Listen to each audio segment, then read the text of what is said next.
Hello, welcome dear parents. तो हर बार बच्चों के लिए कुछ न कुछ मैं लेकर आता हूँ, बट इस बार मैं आपके लिए लेकर आया हूँ।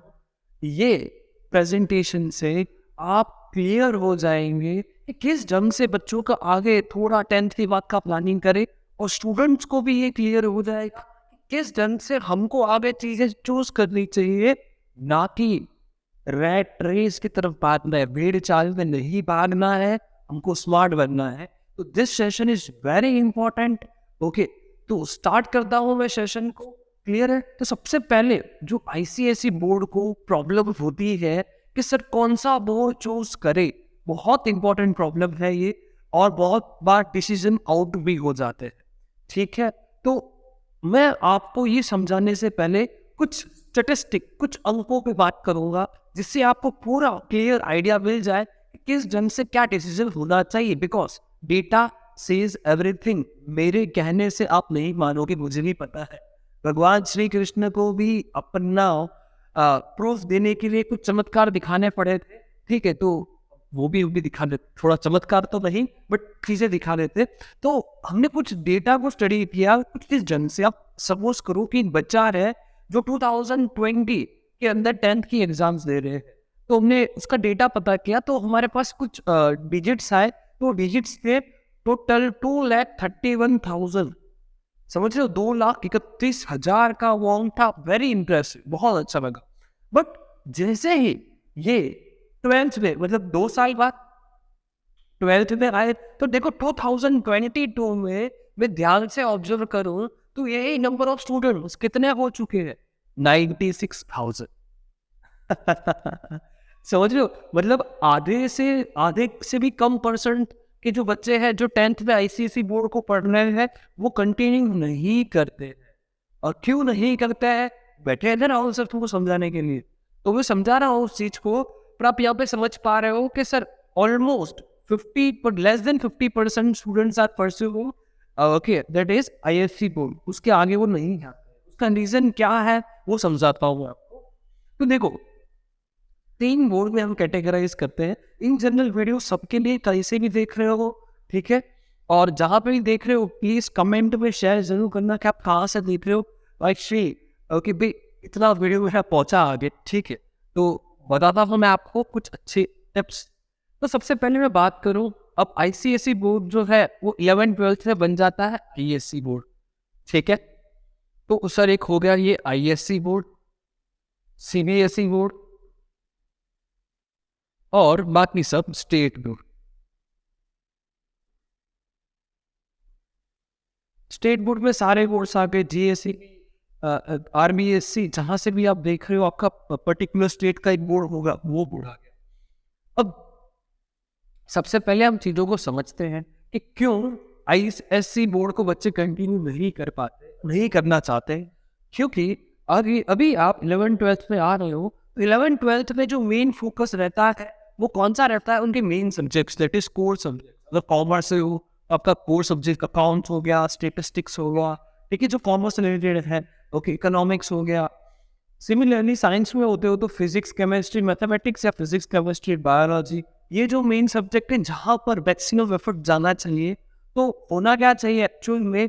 इंग्लिश और जो अदर लैंग्वेज सब्जेक्ट हो गए, तो वो जो सब्जेक्ट का जो कंटेंट है वो अगर थोड़ा मीडियम रहेगा और ये कंटेंट पे ज्यादा बच्चे ध्यान दे पाएंगे। बट आईएससी में क्या होता है, जैसे ही 10th में कोर इंग्लिश, मतलब बहुत प्योर फॉर्म ऑफ इंग्लिश आपको यूज करवाते हैं, वो स्टिल कंटिन्यू रहता है यहाँ पर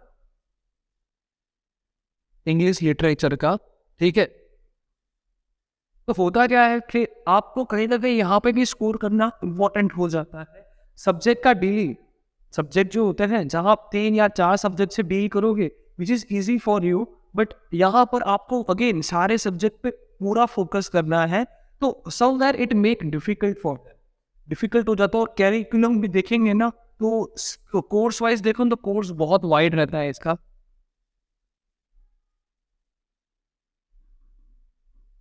कोर्स स्ट्रक्चर है, जैसे अगर physics, chemistry, maths, biology, account, statistics, इसकी भी बात करोगे, तो उसके अंदर जो कोर्स का जो कंटेंट होगा वो बहुत ज़्यादा डेंस रहता है। तो डेंस रहने के चक्कर में हमको ज़्यादा एफर्ट लाने पड़ते हैं स्कोर को गेन करने के लिए। तो somewhere it make difficult for them. Okay, तो इसकी वजह से क्या होता है, बच्चे स्विच करते हैं स्टेट बोर्ड और सीबीएसई बोर्ड में। और क्यों आईएससी परस्यू करते हैं वो भी बताऊंगा मैं, और सीबीएसई को क्यों परस्यू करते हैं। ठीक है, तो सीबीएसई में और स्टेट बोर्ड में, कोई भी स्टेट बोर्ड होगा, दे आर फॉलोइंग एनसीईआरटी।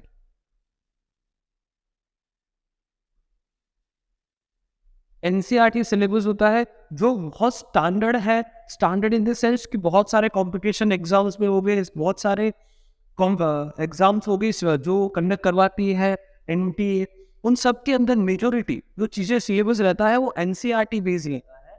ठीक है, और मेन चीज होता कैसा है सीबीएसई बोर्ड के अंदर, जो चेकिंग पैटर्न है वो बहुत smooth, same as ICSE. Checking pattern रहता है वो सेम आईसीएसई जैसा रहता है। कैसे कि आपने अभी तक देखा होगा कि आपको अगर 1 मार्क गेन करना है आईएससी के अंदर, और 1 मार्क गेन करने के लिए सर 1 लाइन या 2 लाइन इनफ है। 1 line is enough to gaining that marks. अगर आपको परफेक्ट आंसर पूछा जा रहा है और आप परफेक्ट आंसर दे रहे हो, उसमें कोई ज्यादा चीजें नहीं मेरी कर रही है। बट सेम चीज सीबीएसई में भी होता है। सीबीएसई में भी सेम चेकिंग पैटर्न को फॉलो करता है वो भी। तो somewhere make ISC and CBSE resemblance, कि हाँ पढ़ाई के फॉर्म में अच्छा लगता है सर कि अगर हम सीबीएसई करेंगे ना तो सेम चीज मुझे आईएससी जैसा मिलता है। दूसरी चीज हम देखेंगे तो इसका जो सिलेबस रहता है, सिलेबस इसका जो रहता है वो क्या रहता है, लिमिटेड रहता है, जो आपको अच्छा लगता है। और जिसके अंदर अगर हम देखेंगे ना, इंग्लिश और कंप्यूटर और अदर सब्जेक्ट्स जो हो चुके जिसमें आप जो चूज कर रहे हो, उसमें जो कंटेंट रहेगा ना, somewhere it is easy compare to this ISC के कंपेयर में वो इजी रह जाता है। तो यहाँ पर आप अपना मेजर फोकस क्या कर पाते हो, एग्जाम्स को दे पाते हो। फिर यही सिलेबस जो रहेगा वो अपने जेई और नीट के फॉर्म में भी, जेई और नीट के लिए भी वही सेम चीजें आपको पढ़नी है, सिलेबस सेम ही है। अब मैं बात करता हूँ स्टेट बोर्ड की, कि स्टेट बोर्ड सर अगेन वापस चीज़ें तो क्या कर रहा है, एनसीईआरटी में यूज़ कर रहा है। ओके, तो क्या बड़ी बात है स्टेट बोर्ड में भी स्टेट बोर्ड यूज कर ले, बहुत अच्छा रहता है स्टेट बोर्ड भी। क्योंकि इसका फायदा ये रहता है कि कोई भी स्टेट में 70% उस स्टेट की कॉलेजेस के अंदर जो सीट रिजर्व रहती है ना, वो स्टेट बोर्ड स्टूडेंट की रहती है। 70% जो सीट अवेलेबल रहती है ना, ठीक है, अब अप्रोक्सीमेट बता रहा हूँ आपको, गलत फॉर्म बता रहा हूँ, आप इंटरनेट पे ढूंढ सकते हो, बट मेजोरिटी बोल सकते हैं कि 70% जो सीट वो रिजर्व करता है किसके लिए, अपने स्टेट बोर्ड स्टूडेंट्स के लिए। और 30% में अदर बोर्ड को काउंट करते हैं। ओके, 30% में सीबीएसई और आईएससी दोनों बोर्ड आ जाते हैं। चेकिंग पैटर्न की बात करूं तो यहाँ पर इसकी डिसएडवांटेजेस है इसके फॉर्म में।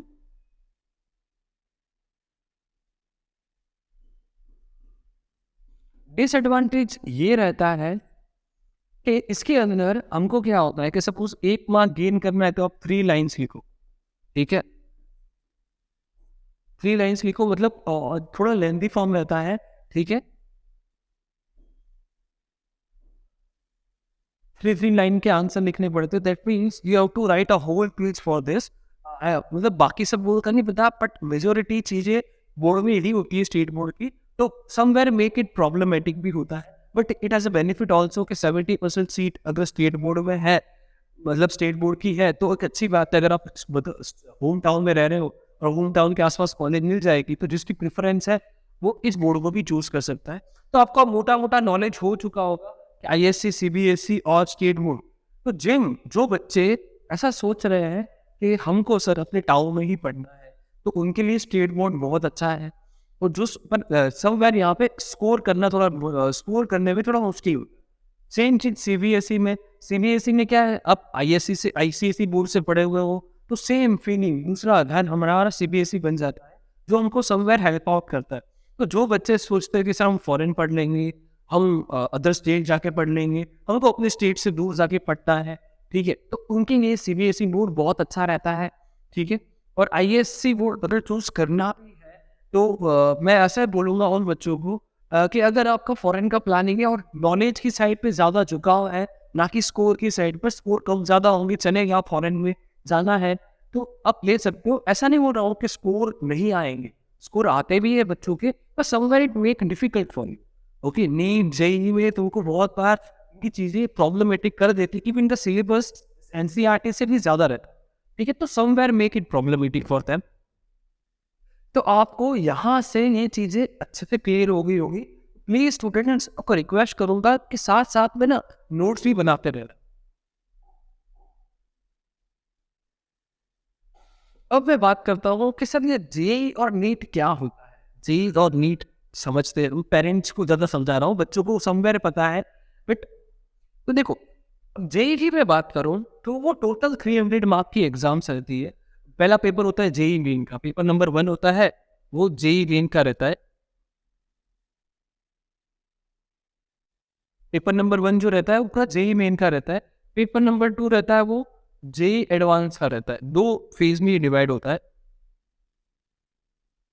मतलब आप जेई मेंस को क्रैक करते हो तो आप जेई एडवांस में जा सकते हो। उसका कट ऑफ मार्क्स आते हैं, उस कट ऑफ मार्क्स को क्रैक करने के बाद you can go for JEE advance.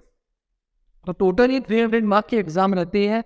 Okay, और अभी गवर्नमेंट ने कुछ अच्छे चेंजेस किए। ओके ओके ओके, ये मैं आपको बताता हूँ कि आपको मिनिमम 75% मार्क्स अपने बोर्ड एग्जामिनेशंस में लेकर आने हैं 12th के अंदर, तभी आप जेई मेंस के लिए आगे क्वालिफाई कर पाते हो, या फिर परसेंटाइल होता है उस स्टेट का, ठीक है। तो आप टॉप टॉप 20% में होने चाहिए, ऐसा गवर्नमेंट ने दिया हुआ है, आप उसको भी देख सकते हो। ओके, तो 75% या टॉप 20% में आपको आना है। तो जब आप ये चीज करते हो तभी जाकर आप क्या होगे, आ गए जेई मेंस के लिए क्वालिफाई हो पाओगे। पहले ये क्राइटेरिया 50% का था, पहला ये जो क्राइटेरिया था 50% का था। तो अभी तक बच्चे क्या थे कि हाँ 50% तो हम स्कोर कर लेंगे, तो बच्चे बहुत सारे कोचिंग इंस्टीट्यूट वगैरह जाकर डमी स्कूल करवाते थे। तो होता क्या था कि उससे बहुत सारी प्रॉब्लम्स क्रिएट हो रही थी, और एक साइड इंडस्ट्री टूवर्ड्स मूव कर रही थी, और एक अलग सा रेड जनरेट हो रहा था। तो गवर्नमेंट ने उस चीज को रोकने के लिए बहुत अच्छा स्टेप लिया है, ठीक है। हाँ, मुश्किल भी है, दिक्कत भी है, but somewhere it is benefited for them, okay, to think, okay, other than JEE and NEET. अब जेई नीट नहीं कर पाओ तो आप कुछ और में जो सोचो, अदरवाइज क्या हो जाता है, बहुत प्रॉब्लम होती है। क्या प्रॉब्लम होती है जेई को बच्चों को और पेरेंट्स को लेकर, वो मैं समझाऊंगा आगे इस नेट के बाद। तो हम समझते हैं, तो सर हमने मोटा मोटा ये समझा कि सर 300 मार्क का जेई मेंस का पेपर रहता है। कट ऑफ क्लियर करने के बाद आप जेई एडवांस के लिए जाते हो, और जेई एडवांस करेक्ट करने के बाद आपको अपने रैंक के हिसाब से आईआईटी में एडमिशन मिलते हैं, आईआईटी कॉलेजेस, ठीक है। वही मैं बात करूँ नीट की, तो नीट में टोटल 720 मार्क्स का पेपर होता है, जिसमें पूरा 360 मार्क का पेपर जो रहता है ना, वो बायोलॉजी का रहता है। और इन दोनों के अंदर जो बुक, जो सिलेबस जो फॉलो करते हैं ना जेई मेंस और नीट के लिए, वो प्योर एनसीईआरटी है, प्योर एनसीईआरटी टेक्स्ट बुक है। अगर आप वो अच्छे से करते हो तो आप आराम से वो स्कोर कर सकते हो, ठीक है। और बाकी जो 360 बचते हैं ना, ये तो हो गया सर बायोलॉजी। ओके, इसके अगर 2 डिवीजन करो 360 के, तो 180 और 180 रहता है। तो ये 180 रहता है, एक फिजिक्स का और एक केमिस्ट्री का। ओके, अगर आपको एमबीबीएस की सीट में एडमिशन लेना है गवर्नमेंट साइड पे, तो 500 मार्क्स अप्रोक्सीमेट आपको लेकर आने होंगे। 500 मार्क्स लाओगे तो somewhere you will get admission. से ज़्यादा लाओगे तो डिपेंड से नीचे जाएंगे college, but 500 marks good score है वो, ठीक है। और इसको अगर आपको देनी है तो अगेन आपको बोर्ड में 50% मार्क्स स्कोर करने पड़ेंगे। 50% मार्क्स स्कोर करोगे तभी जाकर आप नीट के लिए क्वालिफाई हो पाओगे, अदरवाइज नहीं हो पाओगे। तो देखते हैं सर, क्यों आप जेई मेंस और इसका बोल रहे हो। मैं बोल रहा हूँ बच्चा आपको एग्जाम देनी चाहिए, बट अब समझना है अपने आप को कि what's your strength and weaknesses. हम हर बार यही सोच लेते हैं कि नहीं हमको जेई मेंस दिख रहा है और नीट दिख रहा है, अच्छी बात है, आपको करना भी चाहिए, बट ऐसा नहीं है कि उसी चीज पे डिपेंडेंट हो जाओ। वॉरेन बफे भी बोलता है, don't put your all eggs in the same basket. सारा का सारा रिस्क एक ही बास्केट में मत डालो, डिवाइड एंड रिस्क। ओके, तो first understand this, then you can take a decision, तब आप डिसीजन ले पाओगे। तो डिसीजन के लिए मैं आपको बताता हूँ, तो मैंने कुछ जेई के अंक निकाले, ओके, जेडब्ल्यू मेंस के। तो जेई मेंस में जो स्टूडेंट्स अपीयर करते हैं वो कितने होते हैं, टोटल 9 लाख स्टूडेंट्स। ध्यान से देखोगे, ओके, तो यहाँ पर total 9,05,590 students are appearing for JEE means 2022। Okay, उसी में से जो क्वालिफाइड स्टूडेंट्स होते हैं, ठीक है, और वो टोटल क्वालिफाइड जो स्टूडेंट होते हैं total 40,712 candidates have qualified for JEE advance. तो कितने, सिर्फ और सिर्फ 40,000 बच्चे क्वालिफाई करते हैं जेईई एडवांस को, मतलब जेईई मेंस को क्रैक करने के बाद जेईई एडवांस में हो जाते हैं। क्लियर है कि नहीं है? तो आप अंक देख सकते हो कि 9 लाख बच्चे जब दे रहे थे, उसमें से सिर्फ और सिर्फ 40,000 स्टूडेंट्स ही आगे अपीयर कर रहे हैं। तो उससे क्या पता चलता है कि if you are passionate about this, parents को नहीं, बच्चों को बोल रहा हूँ, आपकी इच्छा रखने से कुछ नहीं होगा, बच्चे की इच्छा होनी चाहिए, आपकी इच्छा है, तब जाके ये चीज फ्रीक्वेंसी मैच होती है, and then you can stand in that tough competition. Otherwise हमको जेईई मेंस देनी है, अच्छे से पढ़ के देनी है, बट समवेयर बोर्ड्स को संभालना एंड बोर्ड्स में अच्छे स्कोर करने से जेईई और नीट के अलावा बहुत सारे फील्ड्स हैं, उसमें भी आप अच्छा एक्सेल कर पाते हो। बट वो समझने के लिए आपको अपनी स्ट्रेंथ और वीकनेसेस समझनी पड़ेगी। मैं यहाँ पे किसी को ऐसा नहीं बता रहा हूँ कि आपको ये करना चाहिए कि नहीं करना चाहिए। I am here to guide you, I am working as a lighthouse. Okay, lighthouse अब मेरा यूट्यूब, मेरा इंस्टाग्राम चैनल भी है, आप इंस्टाग्राम पेज भी आप वो जाके फॉलो कर सकते हो, ठीक है। तो आपने यहाँ पर देखा कि 9 लाख में से सब देखा जाए तो 40,000 कैंडिडेट्स जो है अप्रोक्सीमेटली वो आगे क्वालिफाई कर रहे हैं। सेम चीज मैं जेईई के लिए भी बोलना, नीट के लिए भी बोलना चाहूँगा। तो देखो नीट का आप देखेंगे तो नीट में अगर हम ध्यान से ऑब्जर्व करें तो टोटल जो कैंडिडेट अपीयर होते थे नीट के लिए 2020-22 में, वो कितने थे? 17,64,571 इतने कैंडिडेट थे। 17,50,000 अप्रोक्सीमेट कैंडिडेट अप्लाई कर रहे हैं, ओके, नीट के लिए। उसमें से जो क्वालिफाई हो रहा है, कितने लोग हो रहे हैं? 91,000 सीट्स अवेलेबल है, तो क्वालिफाई इतना ही हुआ। ये एमबीबीएस सीट 91,000 के अंदर, इसमें प्राइवेट गिन ली, सेमी गवर्नमेंट गिन ली और गवर्नमेंट गिन ली, तीनों। इन तीनों को गिनने के बाद ये जो अंक आ रहा है वो 91,927 एमबीबीएस की सीट्स अवेलेबल है 17 लाख में से। ये तो बच्चा आपको समझना है उस चीज को। देखो यहाँ पर वापस से मैं वही समझाना चाहता हूँ कि नीट देना अच्छी बात है, बट अगर आप कहीं अटक जाते हो, ठीक है, तो आपके पास दूसरे ऑप्शन अवेलेबल होने चाहिए। तो बच्चे क्या करते हैं? प्योर जेईई नीट की प्रिपरेशन में चले गए, ठीक है, तो पूरी भीड़ चाल चली गई उसको, बट समवेयर ये स्कोर नहीं हुआ, 50% स्कोर मैनेज नहीं कर पाते, तो आधी भीड़ तो वही खत्म हो जाती है, ठीक है। तो इससे अच्छा क्या है कि आप अपने बोर्ड्स पे फोकस करो, उसमें अच्छा स्कोर करो और फिर इसी के लिए अपीयर करो, तो विट गिव यू बेनिफिट। मतलब आपके पास एक फाउंडेशन है कि आप गिरोगे नहीं नीचे। जो बच्चे डायरेक्ट नीट की तरफ चले जाते हैं, नो डाउट बहुत सारे बच्चे अच्छा करते हो, भगवान वो अच्छा करते रहे, बट मैं इन जनरल जनता की बात कर रहा हूँ कि बाकी लोगों का क्या, 16 लाख लोगों का क्या, उन 16 लाख बच्चों को मैं समझाना चाहता हूँ कि आप समझो उस चीज को कि एग्जाम्स है, तो उसको आप कॉम्पिटिशन एग्जाम्स को पहले अपनी स्ट्रेंथ और वीकनेसेस के अकॉर्डिंग देखो, अपनी चीजें पसंद करो। दुनिया में बहुत सारे फील्ड है, मैं आपको लिस्ट बताऊंगा, इतने सारे फील्ड है। आप सोचोगे, मैंने जिस रिसेंटली एक कंपनी थी जो प्रोटीन एक्सट्रैक्ट करती है, और प्रोटीन एक्सट्रैक्ट करने के लिए ना अमीबा में से प्रोटीन एक्सट्रैक्ट होता है। तो जिन लोगों को बायोलॉजी का उस पोर्शन में बहुत ज्यादा इंटरेस्ट है, ओके, तो they can help that industry. But आप मानोगे नहीं, उस फील्ड के अंदर कोई जाता ही नहीं है, और उनको इतनी रिक्वायरमेंट है ना, क्योंकि ये जो अमीबा है ना, वो खाने पानी में आपको देखने मिलता है। और होता कैसा है, खड़े पानी में होता कैसा है कि अमीबा को ये आगे एक्सट्रैक्ट प्रोसेस करने के लिए लोग चाहिए उस कंपनी के पास, और तो अब वो इसके पास है ही नहीं, वो मास मैन्युफैक्चरर पूरी दुनिया को बेचता है, ठीक है। तो ऐसी बहुत सारी फील्ड्स है जिसको हमको नहीं पता, क्योंकि हमने देखा ही नहीं है, ठीक है। ये एक एग्जांपल से समझाता हूँ। तो ऐसे एक सेमिनार ले रहा था मैं एक बार, और उसके अंदर एक स्टूडेंट थे। मैंने उस स्टूडेंट को पूछा, बच्चा आपको कौन सा फ्रूट पसंद है, ठीक है। तो वो बोलती है कि सर मेरा फेवरेट फ्रूट कीवी है, ठीक है। तो मैंने बोला अच्छी बात है, मैंने क्यों फेवरेट है? बोले सर ये चीज़ें उसके अंदर अवेलेबल है। तो समवेयर मैंने एक नाम लिया, और शायद उसको नहीं पता था। मैंने बोला आपने कभी हकुना वटाका खाया है क्या? तो बोलती ये क्या होता है? नाम सुना हुआ है बट खाया नहीं है। तो मैंने उसको बोला कि भाई ये जो फ्रूट है, कीवी से ओके 10 टाइम्स न्यूट्रिशियस है, और पूरे 12 मंथ्स तक अवेलेबल है, और उसकी कॉस्टिंग भी कम है कीवी से। तो क्या आप खाना पसंद करोगे? तो आप समझ पा रहे हो मैं क्या कहना चाह रहा हूँ कि कोई चीज शायद अच्छी है बट हमने नहीं सुनी, हमें नहीं पता, इसकी वजह से क्या हम उस चीज से दूर रहते हैं। और जब जिंदगी में बात को पता चलता है अरे यार नहीं तो था अवेलेबल बट मुझे नहीं पता था, मैं तो एक ही रेट रेस में भाग रहा था।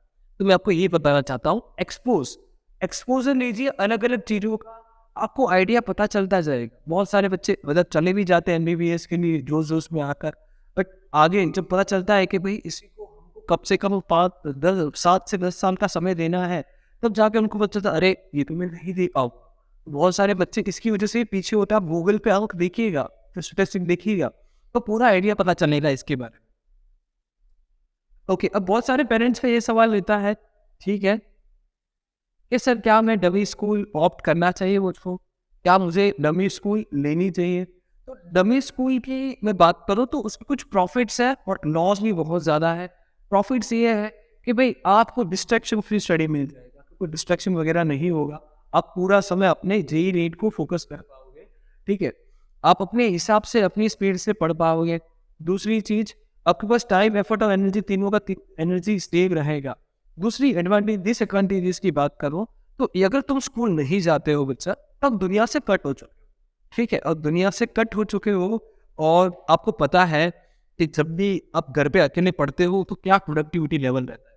क्या आप ऐसे बच्चे हो जो लंबे समय तक पढ़ लेते हो और बिना कोई मतलब कोई मोटिवेशन की रोज नीड नहीं और आपका रोज रूटीन भी वर्क रहता है, तो अच्छी बात है। बट आपका अगर को रोज मोटिवेशन चाहिए यार, कुछ नहीं हो पा रहा है आपसे डेली, तो ये प्रॉब्लमेटिक है और वो आपको कहीं ना कहीं प्रॉब्लम देगा। तो उन बच्चों को मैं रिकमेंड ये करता हूँ कि आप नवी स्कूल मत ऑप्ट करिए, रेगुलर स्कूलिंग चाहिए, रेगुलर स्कूल पे फोकस करिए, अच्छा उसमें स्कोर करिए, फिर प्लान करिए जेई नीट का, ठीक है, आपको अपने आप आइडिया बनेगा and you will be in same zone. लेकिन प्रोडक्टिविटी जो लेवल रहता है वो बहुत बार लो रह जाता है, कोई फ्रेंड्स और पीयर्स नहीं होता डेली अपडेट करने के लिए, तो प्रॉब्लमेटिक रहता है। कॉन्फिडेंस भी लैक कर जाता है because social skills in very important जो हमको आगे बढ़ाता है। मैं पेरेंट्स आपसे पूछना चाहूँगा कि ऐसा कौन है जिनका घर फिजिक्स केमिस्ट्री मैथ बायोलॉजी के से चलता हो, चारों की नॉलेज आपको ज़रूरी हो? कोई नहीं होगा, ठीक है। तो हम क्यों इतना ज़्यादा प्रेशराइज करते हैं चीज़ों को कि हमको सब में एक्सेल करना है? हमारा बच्चा जितना मेहनत कर रहा है उसे करने देनी चाहिए और जितना वो स्कोर कर रहा है उसके अकॉर्डिंग अपनी चीज़ों को प्लान आउट करना चाहिए। आप अच्छे काउंसलर्स को जाके मिलिए, आपको आइडिया पता चलेगा कि कौन सी फील्ड आगे अवेलेबल है बच्चों के लिए, जिससे आप आगे डिसीजन ले पाओगे। अगर रैट रेस से दूर रहना है आपको पेरेंट्स, तो आपको चीज़ें समझनी पड़ेगी ही वहाँ पर।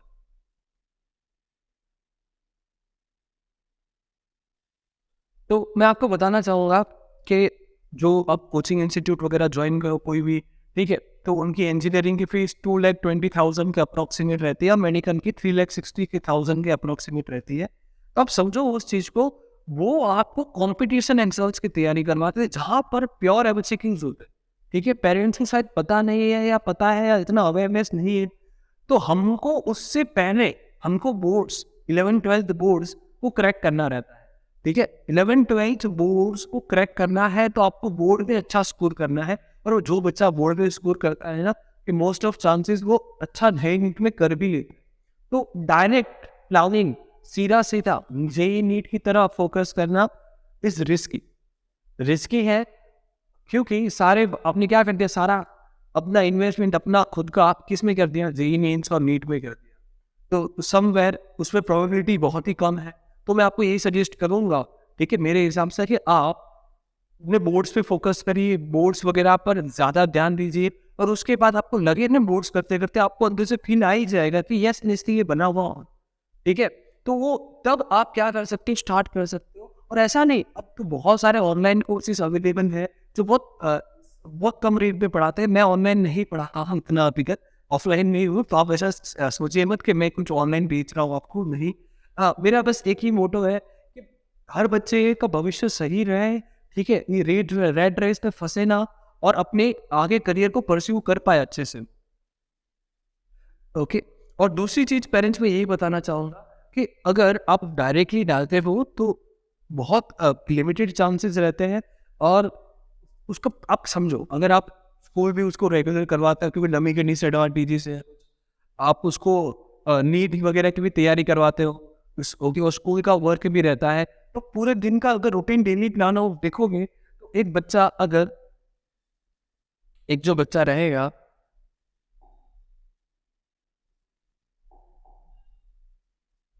अगर एक बच्चा रहता है, मानते हैं अपने कि वो सपोज 2 o'clock को स्कूल से छूटा, ठीक है, 2 o'clock से स्कूल से छूटा, 3 o'clock से 8 o'clock तक की उसकी क्लास रहती है सपोज कोचिंग की, ठीक है, और उससे पहले सुबह 6 से लेकर 6 o'clock to 2 o'clock वो स्कूल का हो गया, ओके। और आपने सपोज यहाँ पे JEE और नीट की कोचिंग करवाई किसी भी कोचिंग इंस्टीट्यूट में, ठीक है, और उसके बाद अभी जब 8 बजे आने के बाद वो फ्री होगी, सपोज 9 o'clock है, वो 9 o'clock में क्या करे, स्कूल का वर्क करे कि ये JEE का वर्क करे, ठीक है, या खुद पर्सनल कुछ सोचे, तो बहुत प्रॉब्लमेटिक हो जाता है। और इसमें भी अगर जब बोर्ड में स्कोर नहीं आते ना, तो पेरेंट एक और ट्यूशन लगवा देते हैं बोर्ड्स की भी, जब बच्चा 2 ही बोर्ड्स की भी तैयारी करने साथ साथ में, तो वो बहुत डिफिकल्ट होता है मैनेज के लिए, ठीक है। इसकी जगह मैं जो बोलता हूँ, तो कॉस्ट आपने इतना ज़्यादा दे दिया, वन टाइम पेमेंट कर दी, आपका प्रेशर बच्चे भी बढ़ता जाता है कि इतना सारा पैसा मुझे करना पड़ेगा, बच्चा भी बहुत प्रेशराइज हो जाता है कि नहीं नहीं हम करेंगे और करेंगे और करेंगे। तो अगर उसका इंटरेस्ट नहीं है ना सर, तो वो 1 महीने 2 महीने ही करेगा, उसके बाद वो छोड़ देगा, ठीक है। आपका कनेक्शन उसका कनेक्शन कट, स्टिल आपने प्रेशर मेंटेन किया ना, अच्छी चीज़ नहीं है, वो आपको भी पता है इससे क्या हो सकता है, मैं वो बोलना नहीं चाहूँगा। अब चीज़ें समझिए, इसी की वजह से हर बार आप देखते हो कोटा में क्या चीज़ें हो रही है, प्रेशर बढ़ता क्यों जा रहा है, इसकी वजह से, क्योंकि हम भेड़चाल चल रहे हैं। मैं तो बोलता हूँ कि बोर्ड्स पे फोकस करें, ठीक है, बोर्ड्स पे फोकस करें, बोर्ड्स में अच्छा स्कोर करेगा ना बच्चा, तो उसको ना जे और नीट का अपने पास कॉन्फिडेंस आ जाएगा, ठीक है। अगर आपको लगता है कि समवेयर उसने 450 या अप्रोक्सीमेट स्कोर किया है, तो आप पैसे सोचिए ना, 11-12 3 साल का, 1 साल और मेहनत करने का, तब उसके अगर 1 साल जब वो ड्रॉप भी ले लेता है, अगर मान दे ड्रॉप कब बोल रहा हूँ, तो आपको जब फीलिंग आ जाए कि वो बहुत बढ़िया कर रहा है और अच्छा कर सकता है, तब वो 1 साल उसको अच्छी कोचिंग में डाली, तो आप कितनी मेहनत कर पाएगा, उसको स्कूल का बर्डन नहीं है, बोर्ड में अच्छा स्कोर के रखा है, अभी प्योर और प्योर वो जे नीट पे फोकस करे और रिविजन का पे काम करे, तो मैक्सिमम चांसेस है वो सेफ जोन में है। तो आपका ऐसे पकड़ो सोच लो 3 साल का है, अगर नहीं हो तो इसके अलावा मैं बोलता हूँ कि अगर वे नीट हो जाए तो बहुत ही अच्छा है, नहीं हो तो और भी अच्छा है, कोई दिक्कत नहीं है, पेरेंट्स समझो मेरी बात उस चीज को लेकर, ठीक है, कोई प्रॉब्लम नहीं है, क्योंकि आपको मैं फील्ड दिखाऊंगा, आप फील्ड खाली देखते जाओ, एक एक खाली परस्यू कर दोगे ना, तो भी एक्सपोजर ले भी लोगे तो भी बहुत ज्यादा है। BSc इन डेयरी टेक्नोलॉजी, फिर MBA करते हैं, फिर बैचलर्स ऑफ फार्मेसी, फिर MBA मास्टर इन फार्मेसी कर सकते हो, B.Tech इन एग्रीकल्चर, M.Tech या MBA वापस कर सकते हो, MBA सबसे जोड़ देंगे, क्योंकि हर एक फील्ड में मैनेजमेंट की भी रिक्वायरमेंट होती है, अगर उस बंदे को उसका नॉलेज है, उसका MBA उसने किया हुआ है, तो बहुत शॉर्ट चांस है, ठीक है। BSc इन एग्रीकल्चर, फिर MSc वापस MBA कर लो, ओके। ये PCB के लिए BAMS है, BHMS है, BVSC है, BDS है, MBBS है, पैरामेडिकल कोर्सेज, BSc नर्सिंग हो गया, diploma, BML, BSc in home science, BSc in botany, ठीक है। और इसके अलावा भी देखेंगे PCM को लेकर, और भी NDA, भी आर्किटेक्ट, तभी हम बहुत बार नेगलेक्ट कर देखे कोई डिजाइनर कम कमाता हो, नहीं ना, हमको नहीं, हमको तो सिर्फ जे नीड चाहिए और कुछ नहीं चाहिए। Bachelors of planning and design, technical entry, Indian army, B.Tech direct, ये मैंने कोई इंटरनेट से ही मैंने पेज उठाया है, आप भी वहाँ से ले सकते हो, that mentioning, okay. Film and television हो गया, होटल मैनेजमेंट हो गया, इतने सारे कोर्सेज है सर, ये तो सिर्फ साइंस की ही बात की, कॉमर्स तो बहुत ज़्यादा है। तो आपको ये अच्छा लगा वीडियो, तो प्लीज़ आप कमेंट में उस मैसेज कर सकते हो, और दूसरा अगर आपको कोई भी डाउट है और भी, तो आप प्लीज़ कमेंट में मेंशन करो, मैं नेक्स्ट टाइम उस पर वीडियो बना दूंगा। Thank you parents and bye bye.